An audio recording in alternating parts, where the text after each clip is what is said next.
Alat ini bisa jadi pedang bermata dua. Kadang bisa membawa kebaikan, kadang bisa membawa keburukan, kadang menguntungkan, kadang juga merugikan. Bahkan alat ini bisa mematikan kita juga.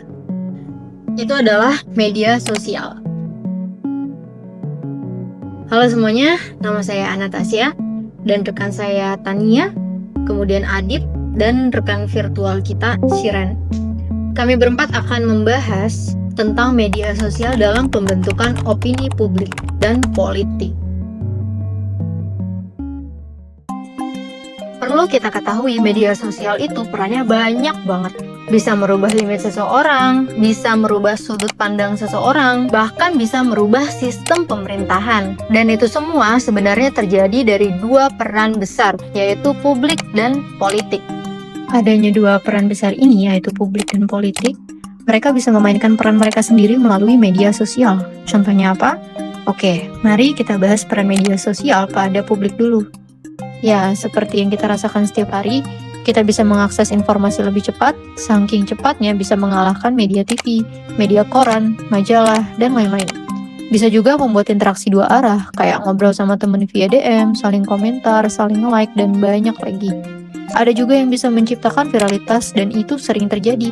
Dan terakhir, kalian juga bisa bikin media sosial kalian menjadi filter bubble dan echo chamber. Apa itu? Ya, simpelnya, kalian akan melihat konten yang kalian sukai belakangan ini. Kalau kalian nge-share konten makeup, ya konten makeup akan muncul terus.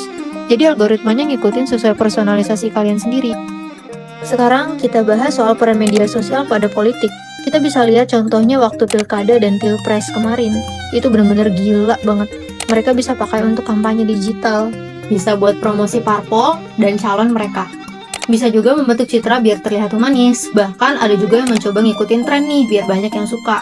Tapi di sisi lain, peran ini juga bisa dibuat sebagai gerakan sosial dan politik. Mungkin kalian pernah lihat ada banyak hashtag yang muncul kayak kawal putusan MK, mosi tidak percaya, atau Omnibus Law, dan masih banyak lagi. Nah, dari contoh tadi, itu akan terjadi yang satu ini, yaitu hoax dan disinformasi. Bahkan, kita bisa melihat secara kasat mata bagaimana hal ini terjadi di media sosial. Oh ya, kalau sekarang udah update jadi DFK, disinformasi, fitnah, dan kebencian. Kejadian-kejadian yang disebutkan tadi, itu bisa dipengaruhi oleh yang namanya opini. Kenapa? Karena opini bisa ngebentuk persepsi bersama. Bahkan dengan opini, masyarakat bisa menemukan jawaban, bisa membuat gerakan, bisa menyimpulkan permasalahan, dan banyak lagi. Oke, aku kasih satu contohnya. Bayangkan kamu memiliki satu keresahan, lalu kamu lempar keresahan tersebut ke media sosial, dan kamu membiarkan netizen di media sosial memberikan opini terhadap masalah kamu. Pasti ada namanya pro dan kontra. Nah, dari sinilah kita bisa menyimpulkan jawaban atau solusi terbaik. Kita bisa melihat berbagai sudut pandang, berbagai cara, berbagai data yang dikasih.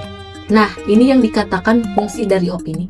Cara ini selalu efektif dan sering digunakan saat membahas isu-isu ringan sampai berat. Di media sosial saat ini, terdapat 3 aktor yang selalu memberikan opininya. Aktor pertama adalah individu. Di dalam kategori individu, itu ada macam-macam segmennya. Ada politisi seperti Pak Purba Menteri Keuangan, Bu Sherly Juanda, Gubernur Maluku Utara. Ada influencer seperti Deddy Corbuzier, Jeremy Pauline, Andovi Lopez, Jopia Lopez. Lalu ada juga aktivis dan akademisi seperti Najwa Shihab, Rocky Gerung. Yang kedua, kategori kolektif. Kalau kolektif itu semacam komunitas, jumlahnya lebih banyak. Ada 2 segmen dalam kategori ini. Pertama, parpol dan tim sukses.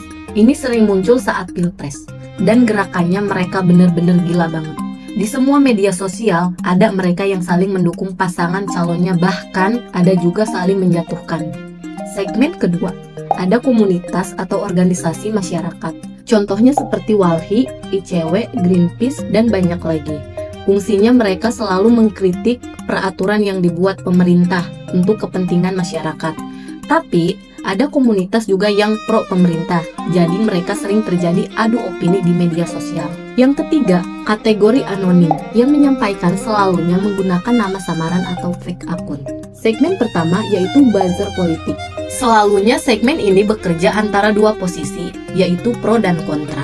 Di segmen kedua ada namanya troll atau haters. Segmen ini bertugas untuk mengujar kebencian di komentar. Spesialisasinya adalah provokasi. Segmen ketiga yaitu masyarakat umum. Kalau segmen ini selalunya akun pribadi yang tidak jelas.